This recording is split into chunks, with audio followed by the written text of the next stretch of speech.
Hello everybody, and welcome to my mouse freezing up. Now, welcome to Mordor Depths of Dejenol Holy Crusade.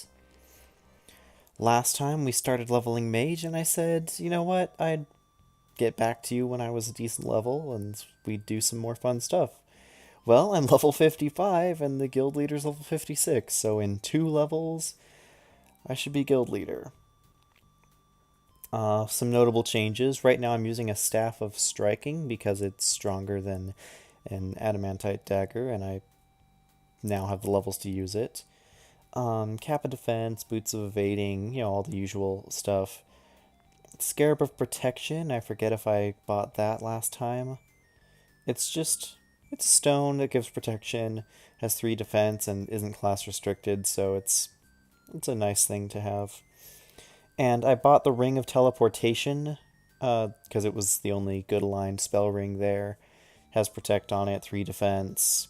35 charges of Teleport, I figure could be nice if I ever get into a bind. And it's also an offensive spell, apparently, if I really need it as such. I have 6 charges on this sash and several other sashes. I've been keeping all the white sashes I've found. Yeah. Um, Aside from that, nothing too much. I've been using Charm Humanoid to get Charmers because they've been really helpful with my leveling, just casting Light Spray and cause heavy wounds. And Dominate Devil because my confinement was out of Margoyles, so I decided to get a few of them. Haven't really had too many issues. They asked me to bring back. Hardest quests I've got were for Prism of Sanctuary, which I had 5 in store at the shop, and Dallin's Smile, which I also had 5 in store at the shop. But yeah, nothing else too big to worry about. Oh, my healing spells. I suppose I should note. Minor heals down to 7 and heals down to 28.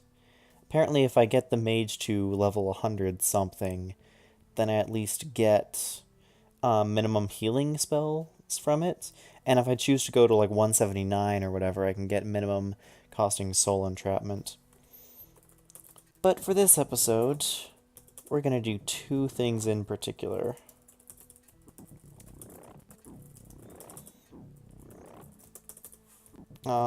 First, we're going to... Okay, so I was just very recently playing, so that's why floor 1 isn't fully stocked right there.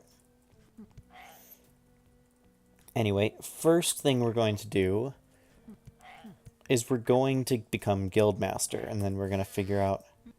Well, you're going to see how that works exactly when you already have someone else who's a Guildmaster. And second of all, I think this is a fine occasion to go down to the Twisted Elf. The creature, I guess, the monster, who's giving me all these rings.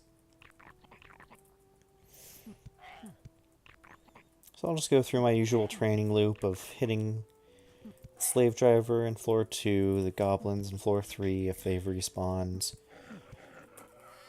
While I'm doing that, a couple things to note. Last week I had my session of the Quiet Year that I think I was talking about. Went almost spectacularly well. I was genuinely surprised. My group seemed exceedingly interested in creating a world with plenty of dungeons. In fact, there were things in there that reminded me very much of several... Come on, no slaves in either room? At least the slave driver's here.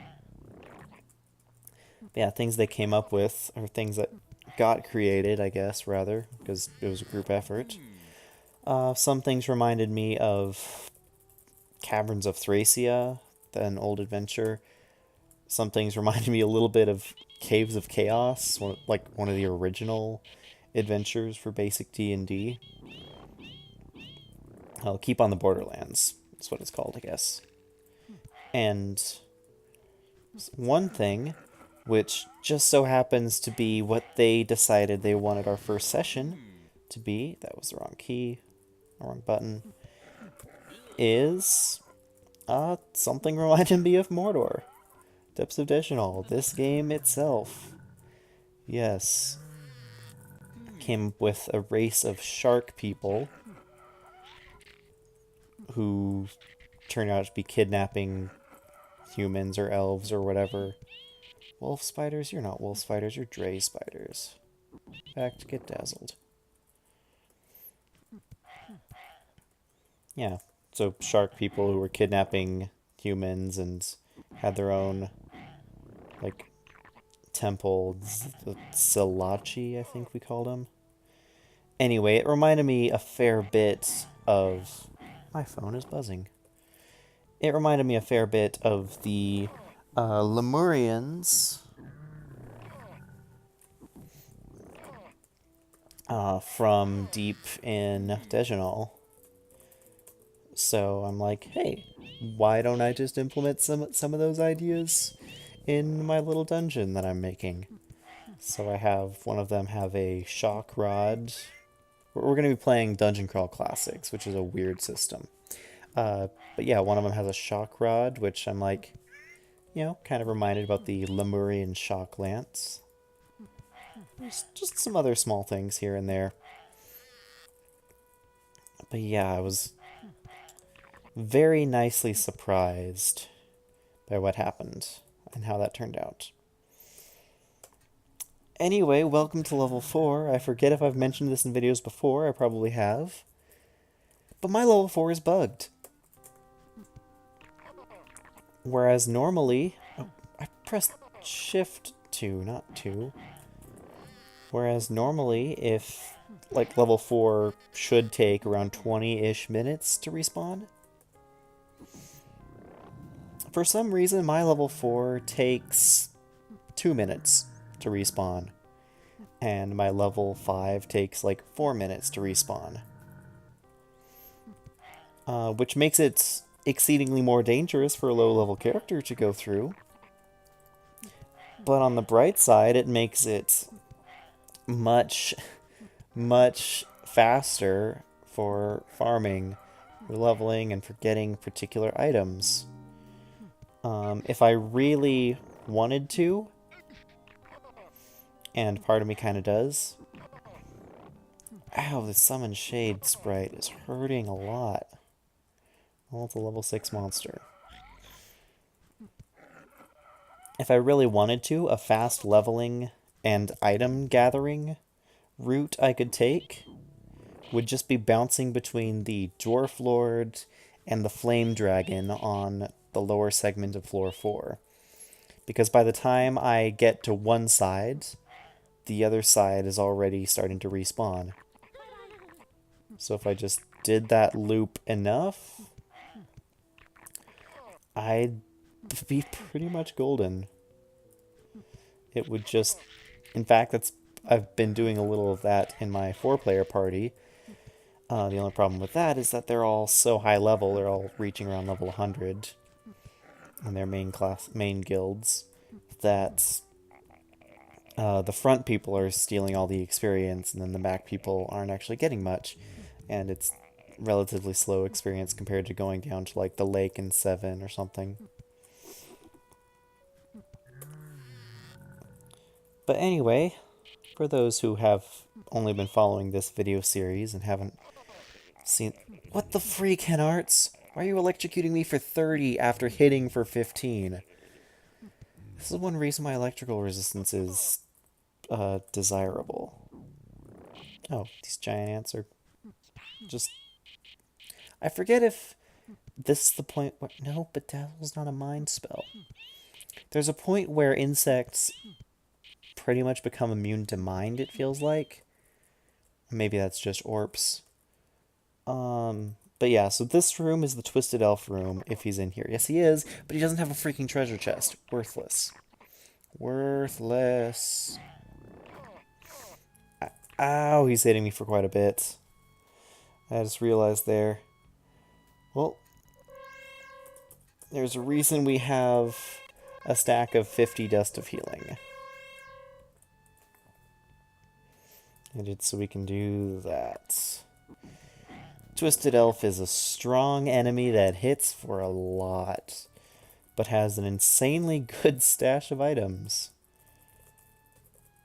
Now we could wander around here a little bit more, but in just a little bit things should start respawning. Plus we already have enough to make a level, so we should probably start making our way back, at least to floor 4. And we're out of spell points. That's another important... No, no, don't hit me, Henarts. I've never... Like, I used to be like, oh, that's a weird enemy, which elemental. Well, when I realized it was an elemental, it made more sense. But then I got hit by one on a character without electrical resistance, because normally I was running ninjas, and the ninja crest gives sorcerers. Ow. Did you see those spells it was casting? Acidic Spray, Thunderbolt. I want to charm one of those things. But I'm hurting. Let's just run back. I'm out of spell points. I'm hurting. I shouldn't be down here.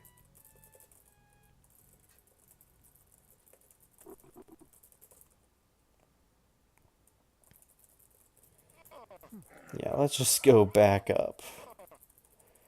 Oh, wait. I guess it's level 3. I can kill these things.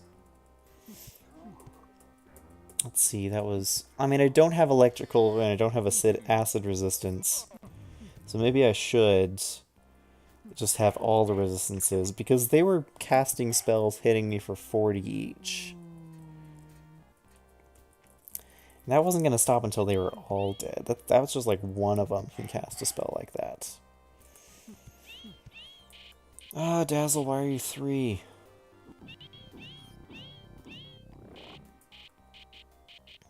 If I attack, and then attack, then I can cast my Cause Wounds and attack. Optimal spell point usage. Might as well kill these Firagons because they're worth money. I've gotten so much money. Like, oh, you want to join. Whoops. Always do that way too fast. I've gotten so much money just grinding out these levels as Mage. First of all, because selling companions gives quite a bit of money. But second of all, because I just am not buying anything. Because I have... all my stats are maxed. I had the best equipment for a long time. So even when I was buying a couple things, like I bought the Ring of Teleportation for 35 million. I bought a Staff of Striking for 11 million. And I still have almost 80 million left. It's insane just how much money you get by a couple runs down through level 3 and 4. Because, man, once you start fighting dragons, you just rake in all the money. All the money, excuse me. Lunches. I mean, it's fine. It's not disagreeing with me, but I just feel a little bloated after that.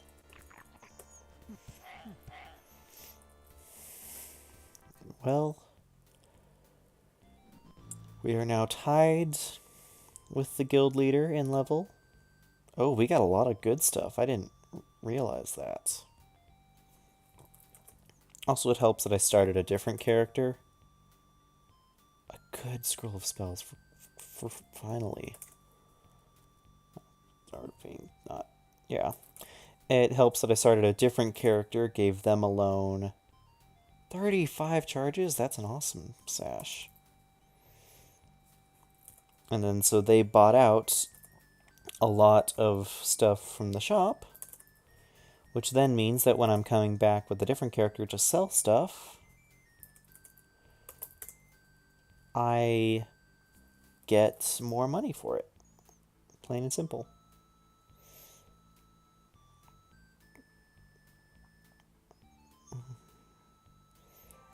Back to... Stop texting me, please. Why is my sound even on? It should be on vibrate.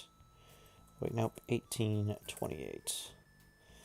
Combine. There we go. Now we have a scroll of spells with 5 slot, 5 charges. Store that in there.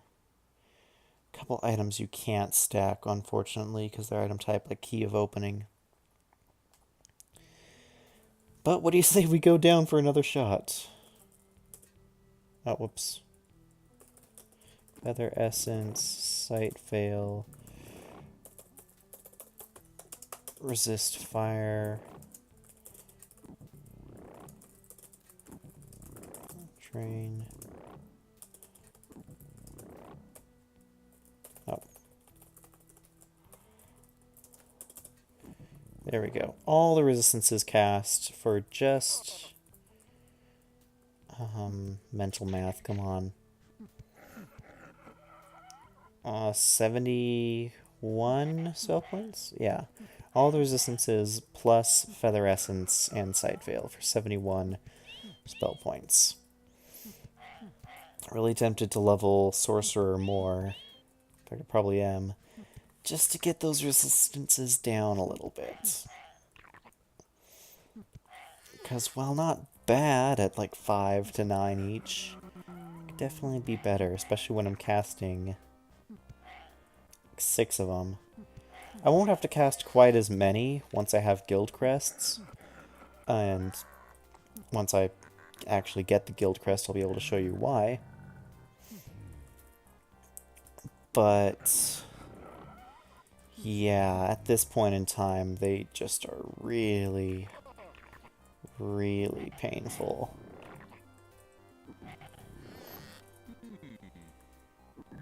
I mean, it could be worse. I could cast all my resistances and then not have any spell points left at all.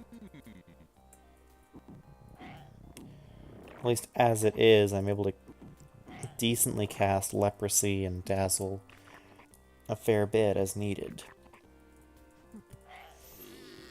Oh, freaking disease spores. You better not have actually diseased me. Interesting things I find when I'm perusing the site. Stop breathing on me, fire guns. Fire resistance is only half as effective against breath attacks. Interesting things I found when I was perusing the site, which reminded me, is that the traps on chests are related to the monster that is in the room, which makes a lot of sense. I mean, because that way, all the... Well, it makes a lot of sense in a couple ways. First of all, it makes sense coding-wise, because that way the developers only need to code monsters to appear in specific areas. And then if they... I'm trying to think words and it's getting difficult. They only need to code monsters to specific areas, like specific depths of the dungeon. And then that takes care of the traps and the items and everything, just by the monsters. And also, they only need to code... Like, it also makes sense in terms of, well, realistically, if there's a monster, then certain monsters are going to be able to protect their stuff with different types of chests. And then it makes sense. Like, for instance, it's fate chests, fate traps in the lower depths of the dungeons are most commonly found on mage-type monsters, which makes some sense. It's a very magical, weird type of trap. Freaking sprites. Henarts, die. Don't hit me. What's my defense right now?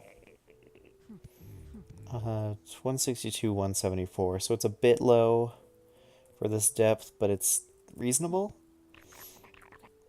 And the good part about it is that it's at least high enough so that I'm not getting hit all the time. And even when I am getting hit, it's not for a ton of damage. Only for... It's for a reasonable amount. So many freaking elementals! You saw that one. Hit for 3, electrocute for 15. I mean, that's after my resistances were cast. Giant ravens, get rotted.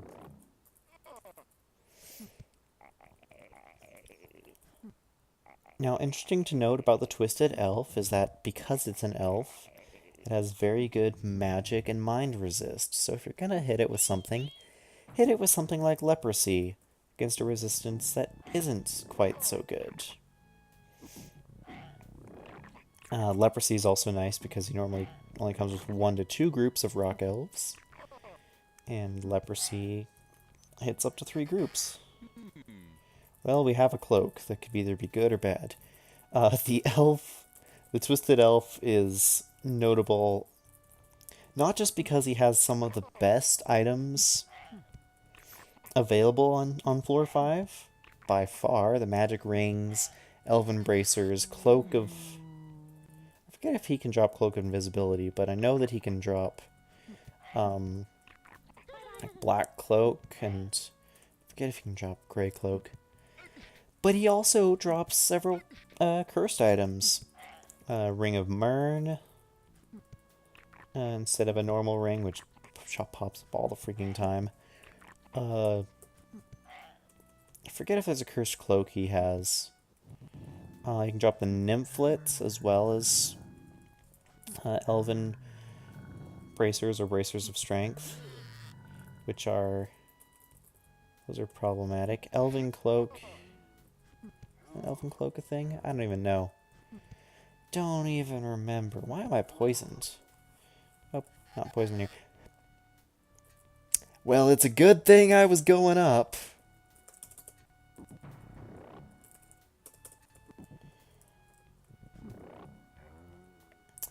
I feel naked without my resistances.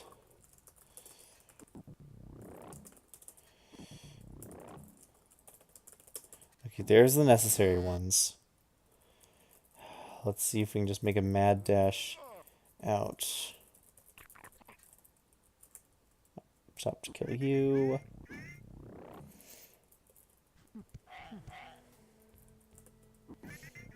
And that's my last cast of leprosy. Yeah, I probably shouldn't be going down to the Twisted Elf at my level, but let's be honest, as soon as you can go down to the Twisted Elf, you want to go down to the Twisted Elf, because those rings are so good. It's like the freaking lottery.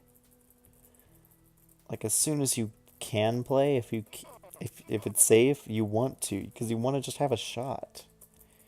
I don't know. Don't gamble, kids. Anyway, what we finally came here for... let's drop off the general store all this stuff so I don't have to worry about it. Cloak. Yes, Cloak of the Snakes. I knew that he dropped a cursed cloak. I just forgot what it was called. Yeah, he can drop cursed bracers, cursed rings, cursed cloaks, or he can drop great cloaks, great bracers, great rings. It's such an interesting just category of thing. We make level. We are level 57. We are the new Guildmaster. For achieving the title of Guildmaster, you have been awarded the Crest of the Mage.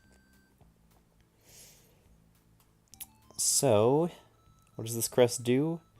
When equipped, it gives 12 defense, 2 intelligence, 2 wisdom, 2 charisma, see invisible, and invisibility, and mind resist and magic resistance, and cast soul entrapment with 6 charges.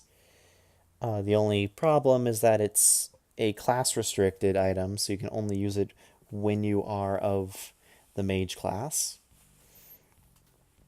And that we already have some mind and magic resistance from being an elf. But hey, free see invisible, free invisibility. Time to bank that Amulet of Ultravision and get us an Amulet of Flames. That'll cut down on some of the resistances we have to cast.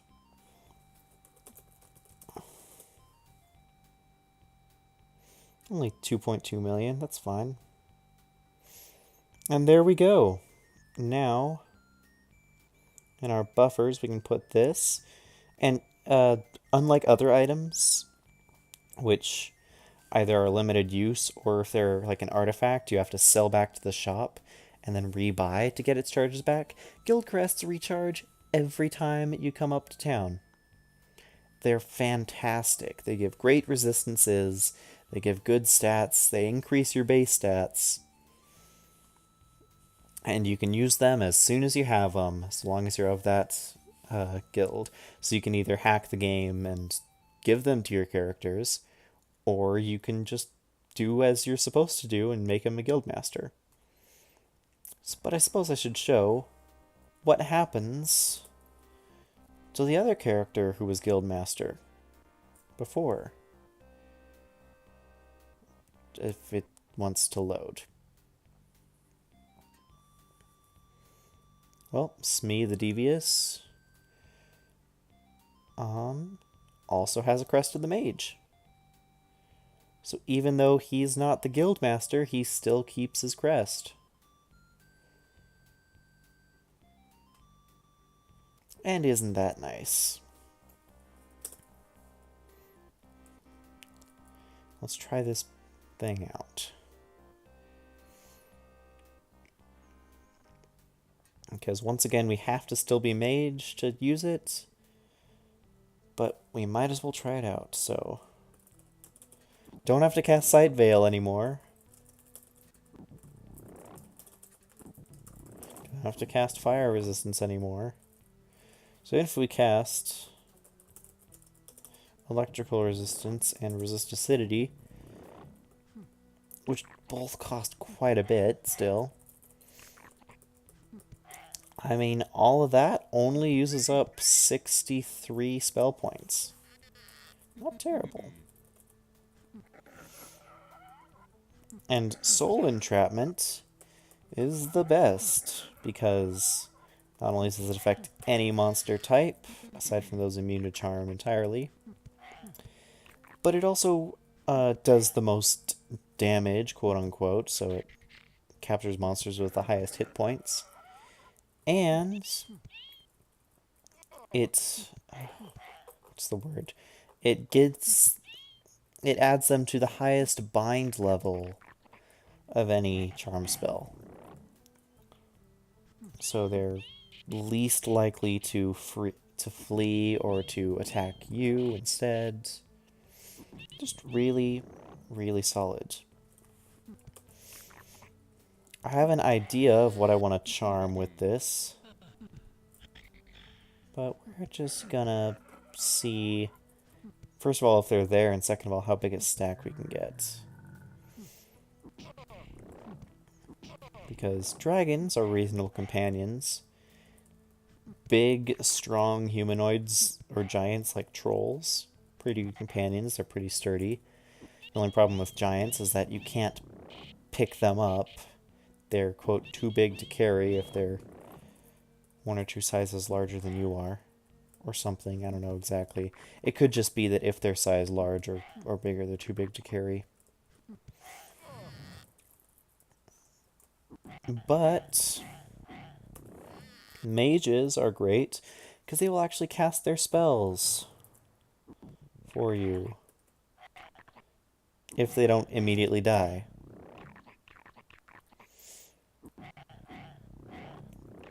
Yeah, monster defense is glitched so that it counts as 0. So basically, whenever a monster attacks one of your companions, it will hit. Come on, you're alone, Goblin Lord? How dare you be alone? I was going to charm your Pelagon companions. Yeah, the downside to having your crest spell be a charm spell is that you can only use it if you don't currently have minions. The upside to it is it's just a really nice spell, and then you can almost always guarantee that you'll have minions. Something to think about. Oh, it takes too long to cast when pieced. Let's get some dwarves on our side. How about that?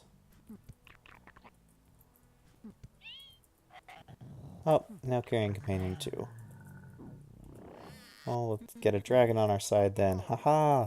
Now we're playing as a mage. And the best part about companions is going back to town and selling them. Yep, that's right. Oh, minor healing only costs 6 now. Okay. Because you will see, that one not worth too much. You already have several dragons. But not only does this help by stocking your confinement, but if you visit the library, first of all, you can see any monster you've ever seen before, but you will also be able to see more information based on if you've brought some back to confinement or not. For example, one of my other characters charmed an astral demon and brought it back, identified it in confinement, and sold it. And so now you know everything about them.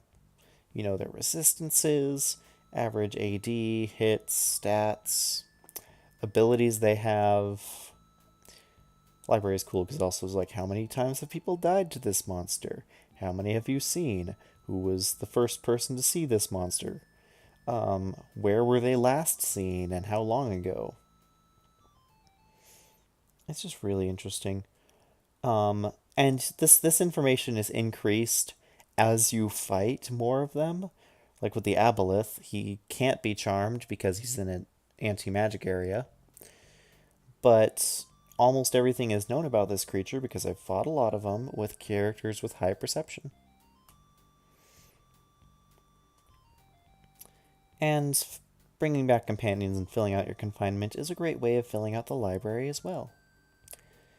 Anyway, that'll do it for today, I think. I'm gonna look over my notes, look through the forum, see which one I'm gonna be leveling next, and go from there. So after I do a bit more leveling, we can pop back in and we'll see what goes down. Till then, have a great day, everyone. This is Mithril Zenith signing out.